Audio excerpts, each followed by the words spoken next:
내란 예호안 특별검사팀은 수사 개시 후 전 대통령 윤석열,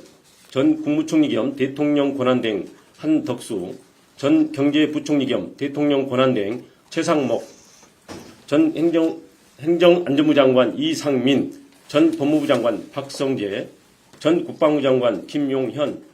전 법제처장 이완규, 전 대통령 비서실장 정진석, 전 경호처장 박종준, 전 민정수석 비서관 김주현, 국회의원 추경호, 임종덕, 전 국무총리 황교안 등 총 24명을 공소 제기하였습니다. 비상계엄을 선포할 명분을 만들기 위해 비정상적 군사작전을 통해 북한의 모력 도발을 유인하였으나 북한의 잠깐만 좀 이렇게 앞에 부분이 생략됐습니다. 다시 말씀드릴게요.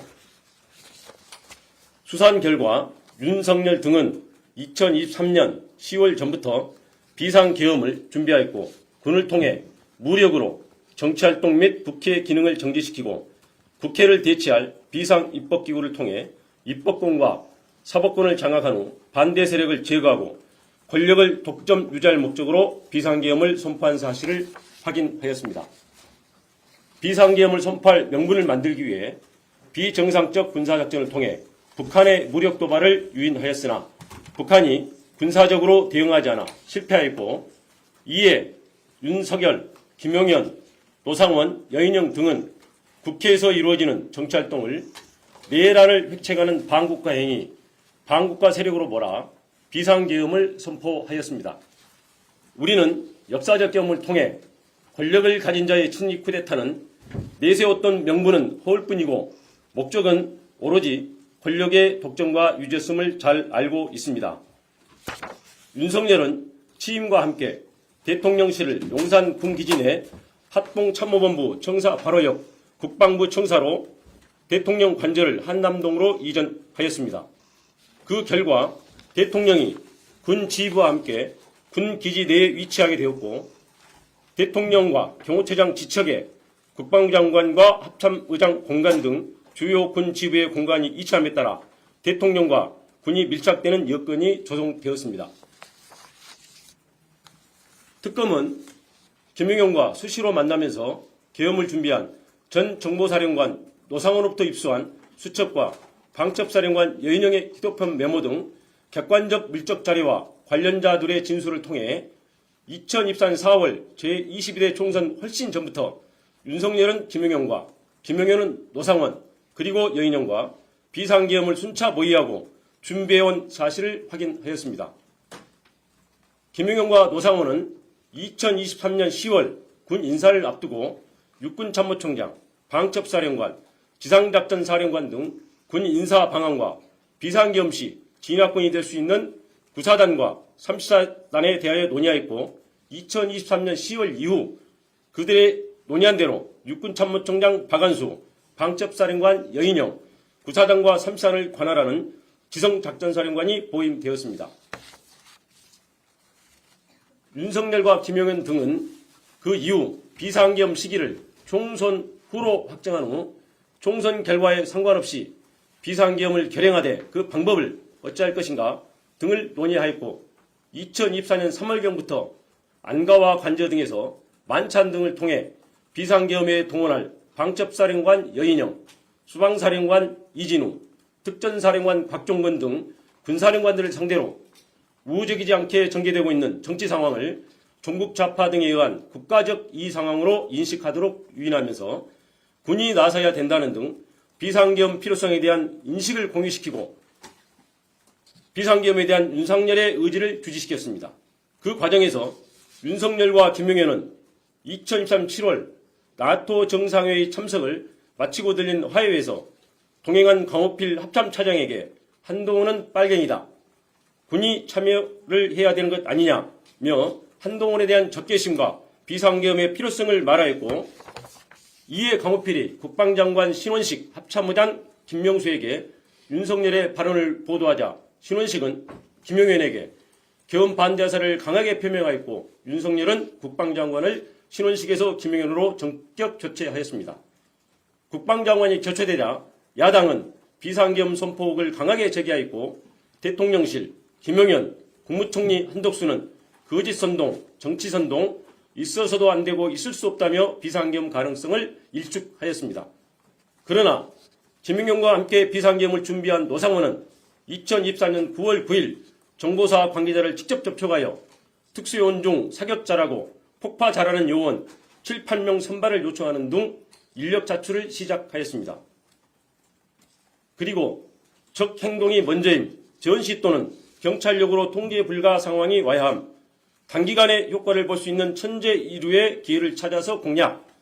불안정 상황을 만들거나 또는 만들어진 기회를 잡아야 체면이 손상되어 대응할 수밖에 없는 타겟팅 등 여인영의 휴대폰 메모와 관련자들 진술을 통해 윤석열, 김용현, 여인영이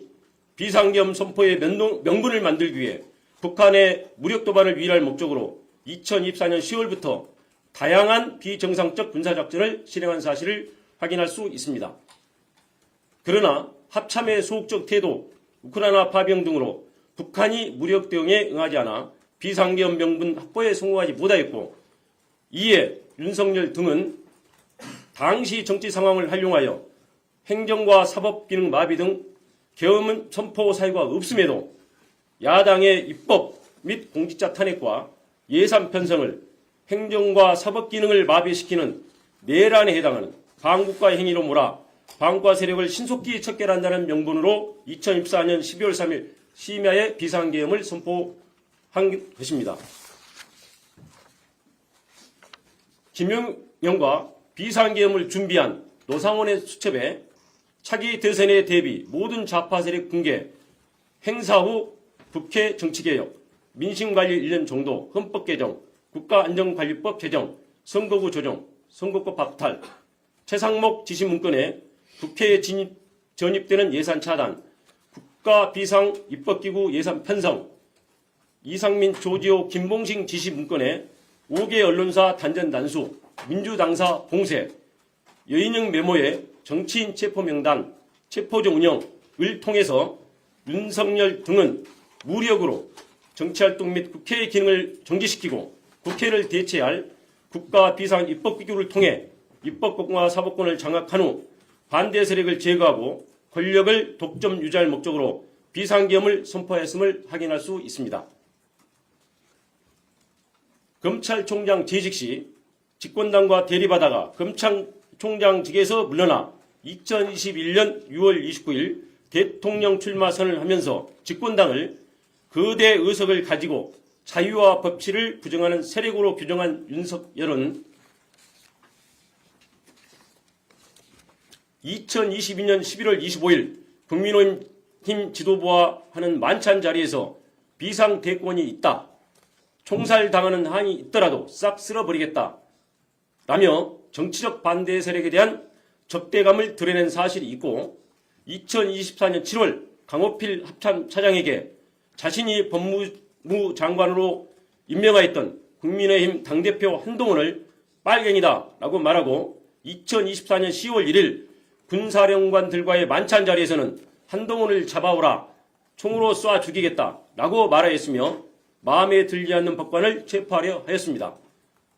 이러한 사실을 통해 윤석열이 신념에 따른 것이 아니라 자신을 거스르거나 반대하는 사람을 반국가 세력으로 몰아 비상계엄을 통해 제거하려 한 사실을 확인할 수 있습니다. 심지어 윤석열 등은 비상계엄과 국회 기능 정지의 명분을 만들기 위해 선관위에 무장 군인을 진입시키고 범죄 수사와 전혀 관련 없는 대북 작전을 수행하는 정보사 요원을 중심으로 수사단을 만들어 2024년 4월 총선 결과가 반대 세력에 의한 부정선거라고 조작하기 위해 그에 사용할 목적으로 사전에 야구방망이, 송곳, 망치 등 도기를 준비하기도 하였습니다. 우리 국민은 1980년 전두환 노태우 세력의 합수부가 권력 찬탈의 명분을 만들기 위해 반대 세력을 영장 없이 체포 감금하고 고문으로 사건을 조작한 역사를 생생히 기억하고 있습니다.